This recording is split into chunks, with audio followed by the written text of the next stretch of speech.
Ciao a tutti e benvenuti o bentornati nel mio canale. Io sono Daimon X e questa è Human Fantasy. Il tema del video di oggi è un confronto, una sorta di match tra due personaggi famosi dell'horror. Immaginiamo questi due personaggi che si incontrano per caso e si trovano nella condizione di dover combattere l'uno contro l'altro, sfoggiando tutte le loro abilità, comprese quelle soprannaturali. Quale dei due potrebbe avere la meglio? Vediamolo insieme. Iniziamo con l'analizzare le caratteristiche principali del primo di questi due personaggi, ovvero Jason Voorhees.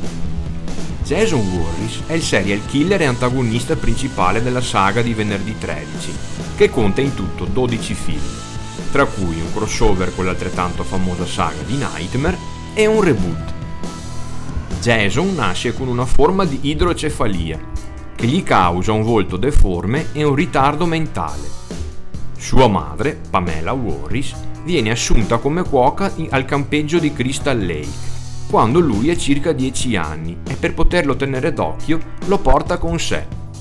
Un giorno però Jason viene aggredito e gettato nel lago da un gruppo di bulli e in apparenza muore annegato. Sua madre, Pamela, convinta che il figlio sia stato ucciso, a causa di ciò impazzisce e decide di vendicarsi su tutti quelli che ritiene responsabili della sua presunta morte. Dopo aver mietuto una serie di vittime tra i vari campeggiatori di Crystal Lake, viene a sua volta uccisa da una di questi. Jason, nel frattempo, riesce inspiegabilmente a sopravvivere per un lungo periodo di tempo e senza mai farsi notare da nessuno. E nel momento in cui sua madre viene decapitata, lui stesso assiste all'omicidio e decide a sua volta di portare avanti il desiderio di vendetta, continuando a trucidare i vari campeggiatori che hanno la sfortuna di capitare in quello che ormai lui considera il suo territorio. Alla fine del quarto capitolo della serie viene definitivamente ucciso da Tommy Jarvis e seppellito, ma all'inizio del sesto il suo cadavere viene riesumato dallo stesso Tommy, intenzionato a distruggerlo completamente dandogli fuoco. Tommy però, in un momento di folle rabbia, impala Jason proprio durante un temporale e un fulmine colpisce quest'ultimo tramite la sbarra conficcata nel petto e lo fa tornare in vita. Jason quindi si risveglia e riprende a commettere altri omicidi, che si perpetrano nei due capitoli successivi della serie. Ora fermiamoci un attimo e per il match prendiamo in considerazione il Jason che è arrivato a questo punto, escludendo la versione cyborg dell'ultimo capitolo, ma allo stesso tempo tenendo conto dei particolari presenti nel penultimo capitolo. Jason va all'inferno. Abbiamo quindi un personaggio dalla forza di gran lunga superiore a quella di un comune essere umano, impossibile da uccidere in quanto non morto, e nel caso in cui qualcuno riesca a farne a pezzi il corpo, ha l'abilità di trasferire la sua anima altrove, impossessandosi delle persone.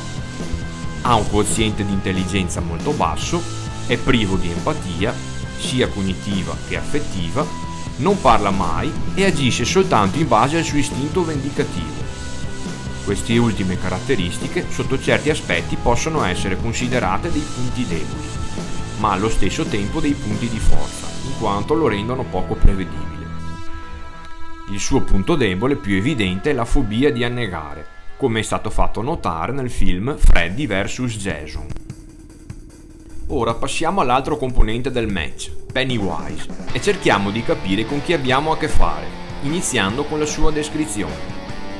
Pennywise è l'antagonista del romanzo di Stephen King It del 1986, dal quale sono state tratte un'omonima miniserie televisiva di 2 episodi nel 1990 e una trasposizione cinematografica divisa in 2 parti, It del 2017 e It capitolo 2 del 2019. Pennywise, o meglio It, in quanto Pennywise è il nome che uso solo quando ha le sembianze di un clown, è un'entità aliena dalle origini ignote, nata nel macroverso molto tempo prima della nascita dell'universo.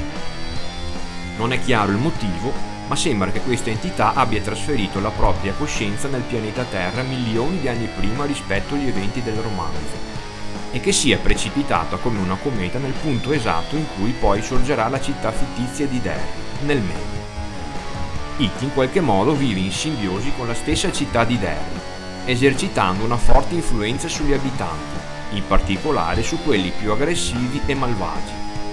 È un essere mutaforma che vive nelle fognature, rimane quasi sempre in letargo per lunghi periodi e si risveglia ciclicamente ogni 27 anni, e in quei brevi lasci di tempo si nutre principalmente di bambini e adolescenti.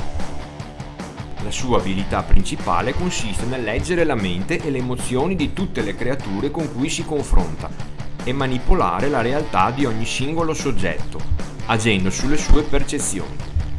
Può quindi creare immagini, suoni, odori e altre sensazioni facendosi apparire in qualunque forma lui desidera, e sfruttare questa capacità soprattutto per incutere terrore alle sue vittime. Altro particolare importante è che non ha una vera e propria forma nel mondo materiale, in quanto questa risiede nel macroverso, e i pochi che l'hanno vista anche solo per un istante sono morti o caduti in uno stato catatonico. L'unico punto debole di questo potere è che se qualcuno immagina di fargli del male, ciò avviene veramente, come ad esempio in una scena in cui uno dei perdenti gli spruzza in faccia del liquido inalatore, convinto che sia acido muriatico, e gli brucia la faccia. Altro suo punto debole è la suscettibilità agli insulti e al coraggio che riceve da chi lo combatte e che lo rendono molto più vulnerabile. Da questo lato abbiamo quindi una creatura che per certi versi può essere considerata quasi divina, con forti tratti psicopatici e narcisisti, un'empatia cognitiva molto elevata che le permette addirittura di leggere nel pensiero e di conseguenza comprendere all'istante le paure, e anch'essa è impossibile da abbattere con dei semplici attacchi fisici. A questo punto addentriamoci nella battaglia e vediamo quali sono gli scenari più probabili. La prima parte dello scontro potrebbe iniziare con degli attacchi fisici da parte di entrambi, che volgerebbero in una situazione di parità o di lieve vantaggio da parte di Jason.